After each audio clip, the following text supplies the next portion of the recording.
Hi hello అండి, Satya's garden to ప్లేట్కి స్వాగతం. ఈరోజు నేను కోకో తోటలో ఉన్నాను. ఇది కోకో తోట అనమాట. మనకి రకరకాల చాక్లెట్స్ తయారవ్వాలంటే ఈ కాయ నుండి తయారు చేస్తారు.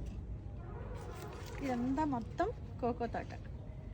ఇక్కడ ఏమేమి తోటలు ఉన్నాయంటే కొబ్బరి తోట, వక్క తోట, కోకో తోట.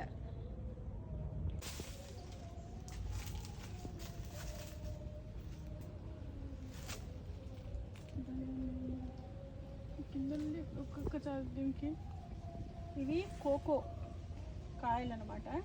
చూసారా, దీని లోపల సీడ్ తీసి ఎండబెట్టి దాని పేపర్ తీసి ఇంకా దీని చాలా ప్రాసెస్ ఉంటుంది. కోకో కాయలు అంటే ఇట్లా ఉంటాయి. చెట్టు నిండా ఇది అసలు మామూలుగా అయితే విపరీతంగా ఎలా అయితే ఆకులు ఉన్నాయో కాయలు కూడా అట్లా ఉంటాయి. చాలా బాగుంటుంది అట్లాంటి టైప్ చూస్తే.